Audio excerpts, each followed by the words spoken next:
네, 오늘도 이렇게 줌으로 여러분과 함께 예배하게 되어서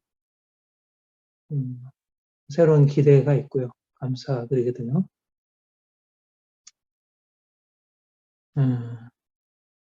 네, 우리가 지난주, 지지난 걸쳐서 계속 사랑을 받는 것, 사랑을 주는 것에 대해서 말씀을 살피고 있습니다. 하나님이 우리를 왜 부르셨을까? 그러니까 하나님이 우리를 부르신 것은 우리가 죄에서 죽음에서 벗어나는 것만이 아니고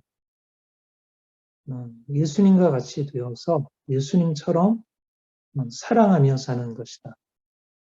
그렇게 말할 수 있습니다. 그러니까 믿음이란 우리가 하나님의 놀라운 사랑을 받고 야, 하나님이 이렇게 나를 사랑하셨네. 그런 은혜에 대한 감사로부터 시작을 하죠. 이제 더 나아가서 우리가 이제 살아나서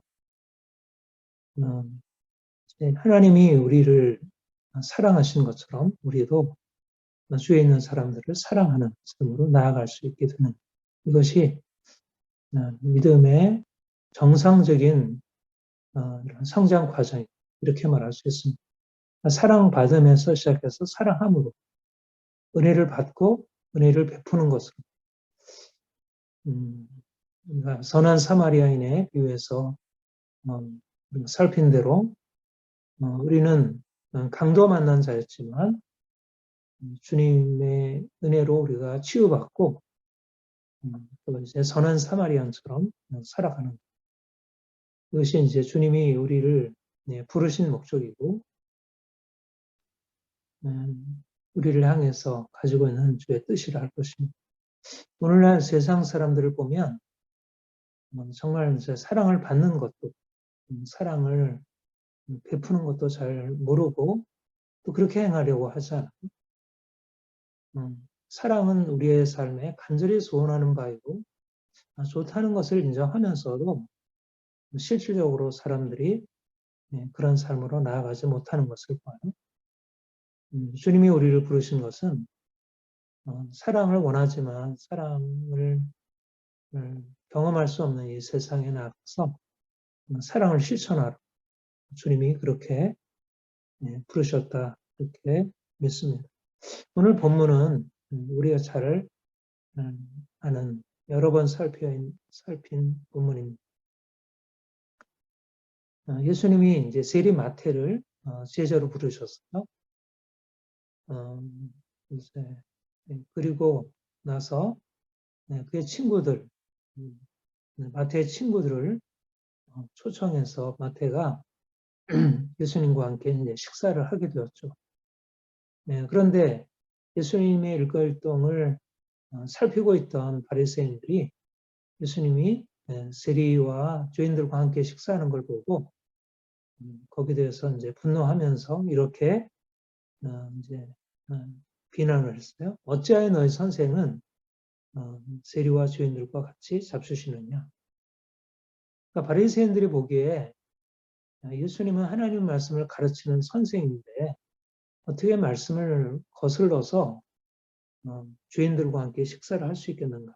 그들의 생각에 하나님 믿는 것은 거룩하신 하나님을 섬기는 것이기 때문에 세리와 같이 죄인된 사람들과 같이 어울려서는 안 된다고 생각하는 것이었어요. 그런데 예수님이 그들에게 하신 말씀은 내가 긍휼을 원하고 제사를 원하지 아니하노라. 이게 이제 호세아의 말씀의 인용인데 이 말씀을 인용하면서 나는 의인을 부르러 온 것이 아니라 죄인을 불러 회개시키러 왔다 말씀하셨죠.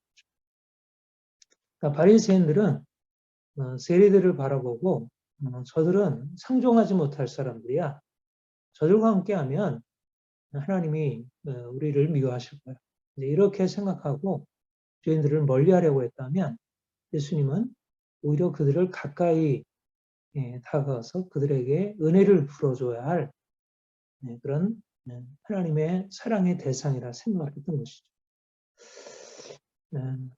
바리새인과 예수님이 이제 죄인 세리들에 대해서 행하신 일들 중에 어떤 것이 하나님의 뜻에 부합할까? 예수님이 하신 말씀을 좀 잘 생각해 보았으면 좋겠어요. 내가 긍휼을 원하고 제사를 원하지 아니하노라. 하나님이 그렇게 말씀하셨다. 여기에 이제 내가 긍휼을 원하고 제사를 원하지 아니하노라 하신 뜻이 무엇인지 배우라. 호세에서 이렇게 말씀했는데 여기 그 긍휼을 원하고 제사를 원치 아니하노라 하신 이 말에 이제 긍휼이라는 말은 히브리 원어로 헤세드라는 말, 헤세드. 구약에 이제 가장 많이 나오는 단어이고 개념은 아주 중요한. 보통 이제 구약에는 인자로 많이 번역되어 있습니다. 하나님의 인자하심에 대한. 근데 이제 이걸 헬라어로 번역할 때 긍휼이라 이렇게 번역을 했고 우리말도 긍휼로 번역했어요. 여기서 이제 헤세드라는 말은 특별한 의미를 가지고 있습니다. 이거는 하나님의 아주 중요한 성품이고요. 이스라엘 백성들을 하나님이 애굽에서 건져내셨죠. 애굽에서 400년 동안 그런 아주 극악한 바로의 이제 통치 아래서 이제 그들이 이제 신음을 하고 있다가 하나님께 이제 부르짖으니까 하나님께서 그를 그 고통 중에서 건지셨어요. 모세를 통해서. 그리고 그가 말씀하신 것이 나는 헤세드의 하나님이다. 이렇게 말씀하셨죠. 이 헤세드라는 말은 고통 중에 있는 약한 사람들을 불쌍히 여기고 그들을 돌아보고 이제 그들에게 사랑을 베푸는 것을 하나님은 무엇보다도 이제 헤세드의 마음을 가지고 계신데 그것이 바로 출애굽 이스라엘 백성들을 애굽의 고통에서 건져내시는 하나님의 성품이라 말할 수 있어요. 그리고 이제 하나님이 이스라엘 백성들에게 그런 헤세드의 사랑을 베푸신 이후에 율법에 뭐라고 말씀하셨냐면 내가 너희를 애굽에서 건져낸 것 같이 너희도 가난하고 고통당하는 이웃들을 돌아보아라. 그래서 그 중에 대표적인 4가지 부류의 사람들을 얘기를 했는데 과부와 고아 그리고 객과 이방인을 너희가 이렇게 박대하거나 그들을 압제하지 말고 그들을 돌아보아라. 이렇게 말씀하셨어요. 그러니까 이스라엘 백성들이 하나님의 사랑을 받아서 애굽의 그 종살이 고통에서 건져내신 것은 그들이 그 사랑을 가지고 이제 그들 나라 안에 있는 약한 사람 그리고 그 이웃에 있는 약한 사람들을 돌아보도록 말씀한 거죠. 그러니까 이웃 사랑의 핵심이 사실은 헤세드라고도 할 수 있죠. 그러니까 하나님이 이스라엘에게 베푸신 사랑이 헤세드라면 이스라엘 백성들이 하나님의 뜻을 쫓아 이웃 사랑하는 것이 바로 헤세드라 말할 수 있어요. 그러니까 사실은 이제 구약에는 하나님의 사랑 또 하나님의 사랑 받은 이스라엘이 서로 사랑하는 것이 바로 이 헤세드 안에 요약이 되었다 할 수 있습니다. 그러니까 호세아 선지자가 호세아는 이제 주전 8세기 북이스라엘의 선지자였어요. 그 당시에 북이스라엘이 굉장히 그 하나님의 말씀을 떠나서 죄악 가운데로 행하고 있었을 때요. 우상을 섬기고 또 이웃을 가난한 이웃들을 억압하는 학대하는 이제 그런 상황이었어요. 그래서 하나님이 호세아를 통해서 이제 이스라엘이 하나님께는 제사를 드리면서도 하나님께 이제 번제를 드리고 뭐 이제 율법에 규정하고 있는 많은 제사를 드렸어요. 그런데 그들이 정작 하나님이 말씀하시는 사랑을 실천하는 일에 대해서 게을리했던 것이죠. 그래서 나는 긍휼을 원하지 제사를 원하지 아니한다. 그러니까 사랑을 베푸는 삶을 사는 것을 내가 기뻐하지 하나님께 예배한다고 하면서 이웃 사람들에 대해서 압제하는 것은 내가 원하는 것이 아니다. 이렇게 말씀하신 것이죠. 그러니까 예수님께서 이제 이 말씀을 당시 상황에 적용했던 거예요. 당시에는 이스라엘 백성들이 로마 압제 아래에서 신음하고 있던 때, 그리고 이제 바리새인들은 백성들의 지도자로서 하나님의 말씀을 가르치는 사람입니다. 그러니까 바리새인들이 정말 하나님을 알고 하나님의 뜻을 백성들에게 바로 가르치고 그들을 하나님의 뜻으로 인도한다면 이런 율법의 본래적인 정신에 따라서 하나님이 베풀어 주신 헤세드의 사랑을 그들이 삶에서 실천했어야 할 것입니다.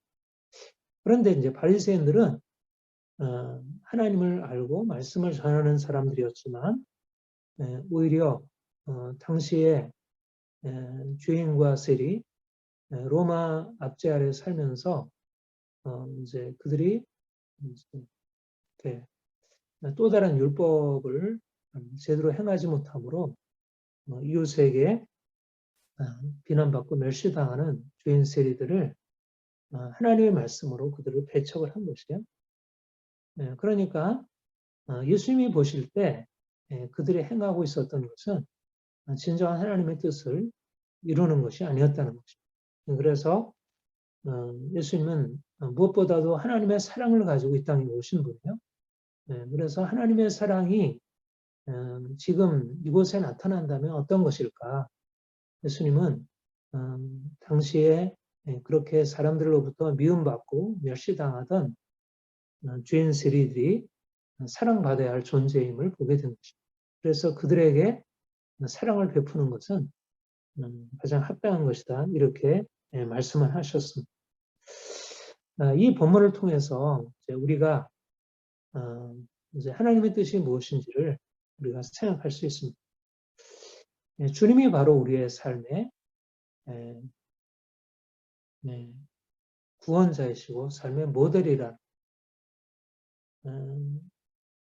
하나님께서 나는 긍휼을 원하고 제사를 원치 아니하노라 하신 것을 너희가 무엇인지 배우라. 그러니까 바리새인들에게 말하기를 너희가 하나님의 뜻을 잘 알고 있지 못한다. 하나님의 뜻은 긍휼을 베푸는 것이다. 하나님이 원하시는 것은 긍휼이다. 하나님을 믿는다고 하면서도 이제 긍휼을 베풀지 못한다면 그것은 진정으로 하나님을 아는 것이 아니다. 바로 이것이 바로 우리를 향해서 말씀하시는 것이라 믿습니다. 우리가 주님을 믿고 있는데 우리는 주님께 사랑받은 자들입니다.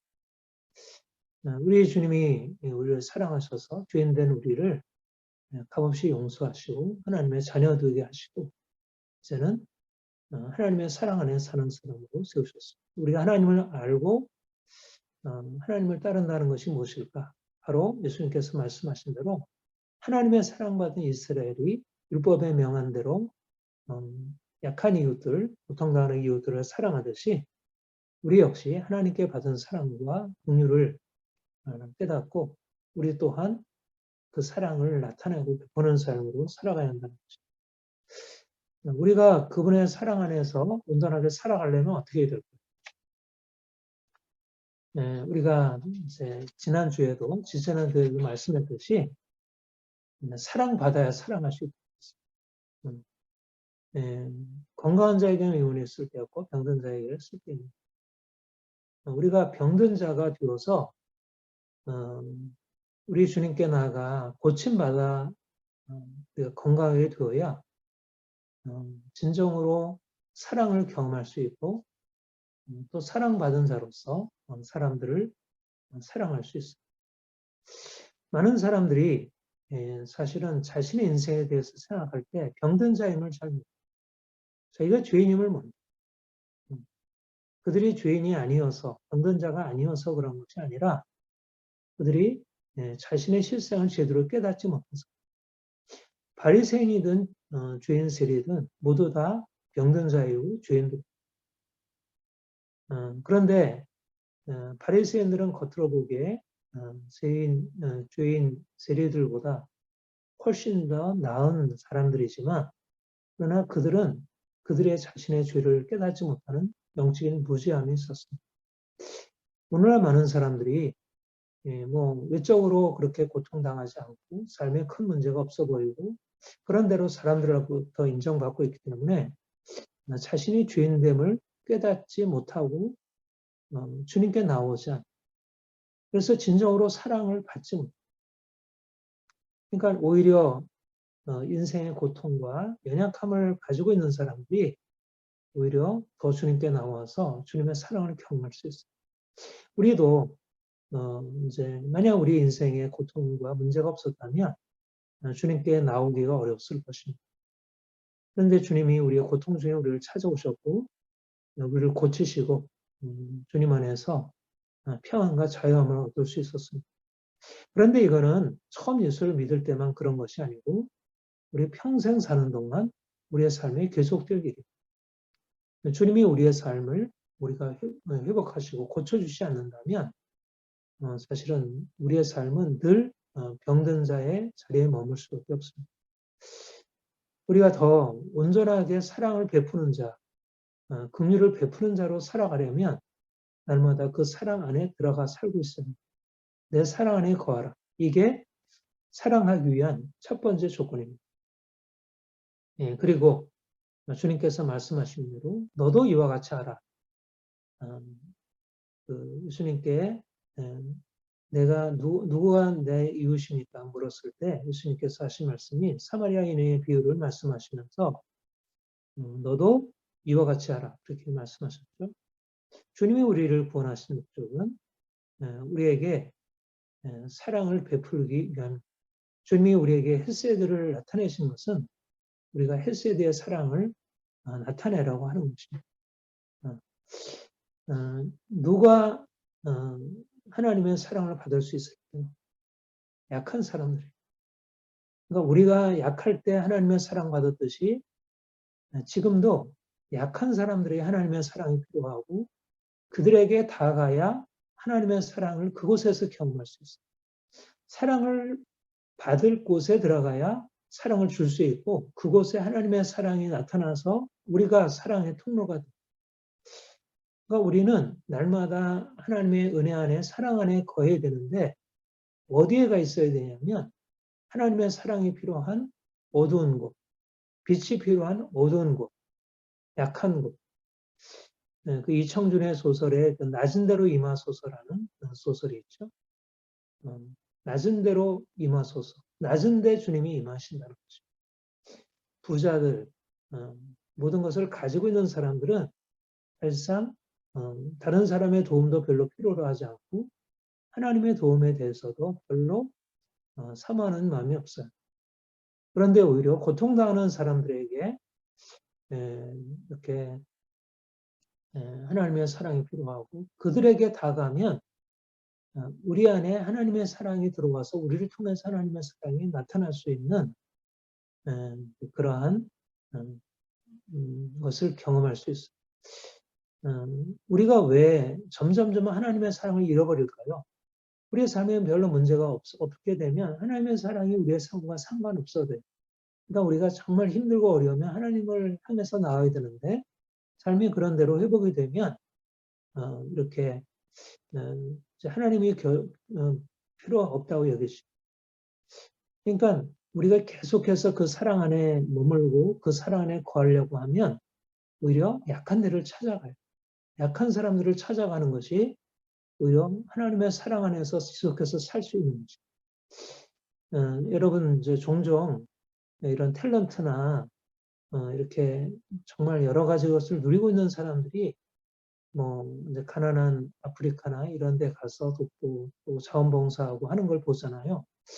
그들이 이렇게 돈이 있고 한데 그들은 어떻게 그렇게 살 수 있을까? 굉장히 힘들어 보이고 그렇게 살아가는 것이 굉장히 대단해 보이는데 굉장히 대단한 일이지만 어떻게 보면 그들이 진정한 삶의 의미와 사랑을 깨닫기 위해서 너무나 바른 선택을 하는 것이거든요. 그러니까 우리가 때때로 정말 가난한 사람 오지나 이런 데 가서 자신의 삶을 나누는 사람들을 보면 야, 어떻게 살까 그렇게 싶어도 그게 결국은 하나님의 사랑 안에 들어가는 비결이다. 우리가 삶이 점점 좋아지고 나아졌다는 게 우리에게 행복이 아니고 그 자체가 행복이 아니라 오히려 그것은 하나님께서 우리에게 주신 사랑을 가지고 이제 나누라는 것. 그래야 주님이 일하시는 곳에 우리도 함께 있을 수 있다는 것. 지금 예를 들면 우크라이나에도 수많은 전쟁으로 인해서 수많은 사람들이 죽고 부상당하고 난민으로 피난하고 고통을 당하고 있고 또 얼마 전에도 우리 경남 양북 그쪽 지역에 이제 산불이 나서 수많은 이재민이 발생해서 고통을 당하죠. 물론 우리가 이제 거리가 떨어져 있어서 그들에 대해서 그렇게 깊이 생각할 그런 것이 없고 또 우리 자신이 일이 바쁘니까 그 멀리 있는 사람들의 고통에 대한 것들을 그렇게 마음 깊게 함께하기는 쉽지 않지만 그러나 아무튼 우리가 이런 SNS를 통해서 그들에 대해서 또 듣게 되고 알게 되는 것은 우리가 이제 우리 자신의 문제를 넘어서서 약한 자, 강도받는 자, 죄인들, 병자 뭐 이런 사람들이 있는 곳을 관심을 가지고 기울이고 또 멀리서 있으면서 기도하고 그들의 고통에 함께 참여하는 또 이렇게 저렇게 우리가 가지고 있는 것을 가지고 돕는 것. 이것은 주님이 이 땅에 오셔서 가난한 사람들, 병자들, 귀신 들린 자들 그리고 죄인스리들을 찾아가셔서 그들에게 사랑을, 긍휼을, 메시지를 나타내신 그리고 우리에게 그렇게 하라 말씀하신 삶을 살아가는 것이라 믿습니다. 긍휼을 원한다 말씀하셨어요. 그리고 제사를 원하지 않는 그 부분에 대해서 한번 좀 살펴보죠. 바리새인들의 삶에 대해서 바리새인들은 사실 누구보다도 하나님을 잘 아는 사람, 그들은 성경을 너무나 잘 아는 사람들이고 그들이 사실 예수님에 대해서 왜 죄인들과 함께 식사하느냐 이렇게 비판한 것은 그들 나름대로의 확신이 있었기 때문입니다. 성경에서 하나님은 거룩하신 분이라고 죄를 싫어하시는 분이고 죄의 오염으로부터 벗어나라 말씀하셨어요. 내가 거룩하니 너희도 거룩하라. 그러니까 악인들과 함께 참여하지 말고 그들과 함께 먹지 말고 그들과 거리를 두고 살아라. 세리들은 당시 사람들을 보면 악인의 유형에 속한 사람들, 로마 제국의 그런 이제 그런 부당한 이제 징세에 말하자면 그들은 하나의 수하가 되어서 이제 수많은 사람들의 그 고열을 빠는 사람. 그러니까 죄인이라고 비난받는 것은 어떻게 보면 이제 마땅한 일이죠. 그러니까는 그들에 대해서 멀리하고 그들과 함께 식사하지 않는 것이 합당하다고 생각하는 바리새인들의 논리가 그렇게 잘못되지 않은 것처럼 보일 수 있습니다. 바리새인들이 생각할 때 하나님이 거룩하라고 말씀하신 것은 율법의 규정들을 빠짐없이 지킨다는 의미로 이해할 수 있다는 것이죠. 그런데 그들은 정작 거룩에 하라고 하는 말씀의 가장 중요한 핵심을 놓치고 있었던 거죠. 거룩이라고 하는 것은 죄인들과 함께 교제하지 않고 그들로부터 멀리 떨어져서 자신이 이제 다른 사람과 구별된 삶을 살아가는 것이기도 하지만 그러나 무엇보다도 중요한 것은 율법의 정신, 하나님을 사랑하고 이웃을 사랑하는 것입니다. 내 이웃을 내 몸같이 사랑하라. 이것이 바로 거룩한 삶의 가장 중요한 핵심. 하나님께 제사드리고 11조하고 또 깨끗한 음식 먹고 안식을 지키고 이 모든 것들이 사실 하나님을 섬기는 하나의 행위들일 수 있지만 그러나 그런 행위를 한다고 하면서 그런 행위를 하지 않는 그런 죄인 세리들을 판단하고 그들을 차별하는 것은 하나님의 뜻에 부합하지 않아요. 이것이 이제 바리새인들이 가지고 있었던 오해라는 것입니다. 하나님을 섬기고 거룩해야 하니까 자신들은 거룩한데 저 사람들은 죄 가운데 행하고 있어. 누가복음 18장에 보면 바리새인들이 그렇게 얘기해요. 나는 저들과 같이 저렇게 토색불이 가늠하지 아니함을 감사합니다. 그들은 자신들이 드러나 있는 외적인 행위를 통해서 전혀 다르게 살아간다는 것을 가지고 굉장히 자부심을 가지고 다른 사람들을 경멸했어요.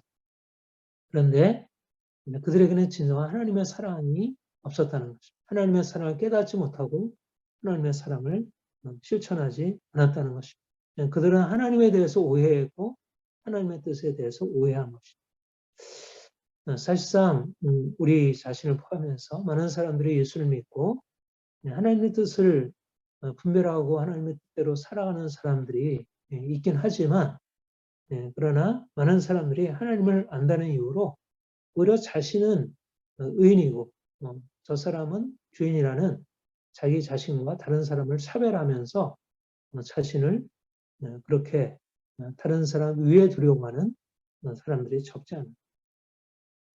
그러니까 예수님을 믿으면 조금 더 이렇게 더 관대해지고 더 따뜻하고 더 좀 부드럽고 더 마음이 넓고, 그래서 가까이 가서 뭔가 자신의 문제와 고통을 얘기하고 싶고 이럴 수 있어야 되는데, 더 까다롭고 더 인간롭지 못하고 더 자기 스스로 독선적이고 다른 사람 판단하고 이제 그렇게 되는 것, 그렇게 되는 것이 적지 않다는 것. 그러니까 마음이 굉장히 완고하고 독선적이고 편견이 많다. 우리 있는 사람들이 세상 사람들한테 비춰진 오늘날 모습 중에 하나라고 여겨져요. 근데 이것은 사실 하나님을 믿고 아는 것 같아도 실제적으로 하나님을 믿고 아는 것이라 그렇게 말할 수 없다는 것입니다.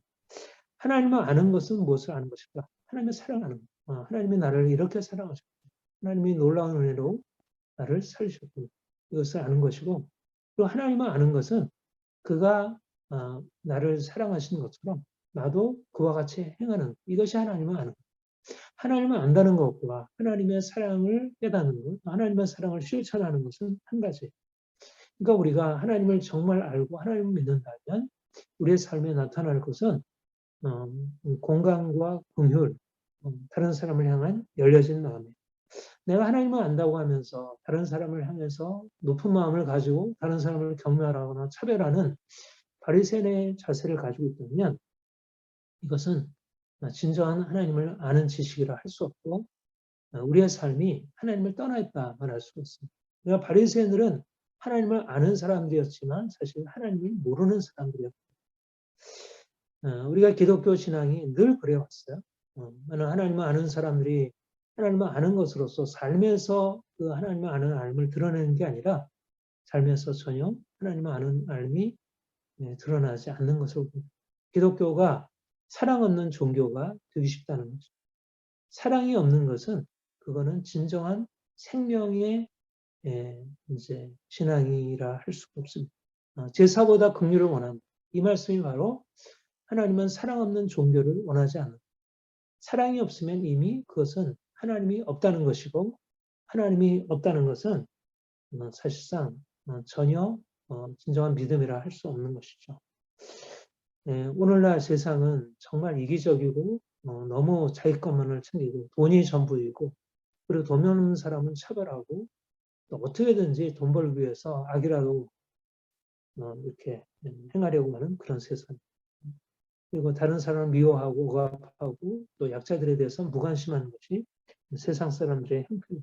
다른 사람들의 고통에 대해서 살피는 것이 너무 적어요. 우리가 지난번 사마리아인의 비유에서 말씀한 대로 제사장과 레위인이 강도받는 자를 그냥 보고 스쳐 지나가듯이 오늘날 많은 사람들이 자신과 상관없어 보이는 약자들의 고통에서 무감각하게 살아가고 있고, 우리 신자들까지도 그런 경우가 많아요.